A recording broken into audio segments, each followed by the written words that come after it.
कि बेटी की शादी से बीते दिनों सोशल मीडिया पर एक वाकया खूब वायरल हुआ था।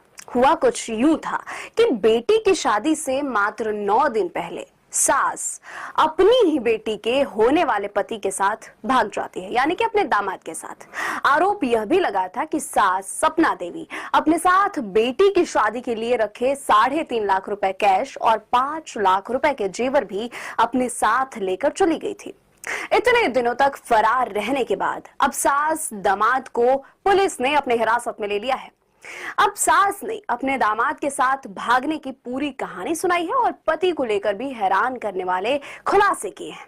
सास का वीडियो सोशल मीडिया पर वायरल हो रहा है। शादी से 9 दिन पहले दामाद राहुल अपनी होने वाली सास सपना देवी को लेकर फरार हो जाता है। आरोप लगा था कि सास सपना देवी अपने साथ बेटी की शादी के लिए रखे 3.5 लाख कैश और 5 लाख रुपए के गहने भी साथ लेकर भाग गई। घटना के बाद दोनों ही परिवारों में हड़कंप मच गया था। वायरल वीडियो में सास सपना देवी का कहना है कि उसका पति जितेंद्र शराबी है। वह पूरे दिन नशे में रहता है, कोई काम नहीं करता है, पैसा नहीं देता है। साथ ही उसने कहा कि अब वह अपने दामाद को ही पति मान चुकी है। उसने कहा कि आगे रहना चाहती है उसी के साथ। सास ने कहा कि पति मुझ पर गंदा आरोप लगाया। उन्होंने एक बार भी नहीं सोचा कि दामाद के साथ ऐसी गंदी हरकत क्यों करेगी। वहीं राहुल के होने वाले ससुर जितेंद्र ने उस पर गंभीर आरोप लगाए थे। ससुर ने कहा था कि दोनों के भागने के बाद उसने राहुल के मोबाइल फोन पर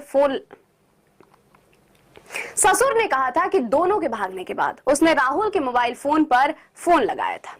जब उसने अपनी पत्नी सपना से बात करने को कहा तो राहुल ने धमकी दी और कहा कि 20 साल इसके साथ रह लिए, अब भूल जाओ, नहीं तो तुम्हारा घर वीरान बना दूंगा।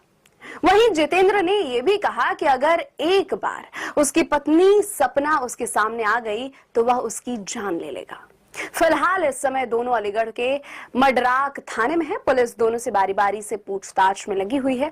दोनों के घर वाले भी थाने पहुंच गए हैं, लेकिन अभी तक किसी को भी मिलने की इजाजत नहीं दी गई है। कड़ी सुरक्षा के बीच दोनों को थाने में ले जाया गया है। वहीं दोनों की एक ही जिद है कि अब वे साथ में रहेंगे। राहुल ने तो यहां तक बताया कि पुलिस ने रुद्रपुर में उसकी लोकेशन ट्रेस कर ली थी, इसी की वजह से उसे बिहार भागकर जाना पड़ा था। बिहार के मुजफ्फरपुर में वह होटल में काम तलाश रहा था ताकि आगे का गुजारा हो सके। राहुल ने कहा कि 5 लाख रुपए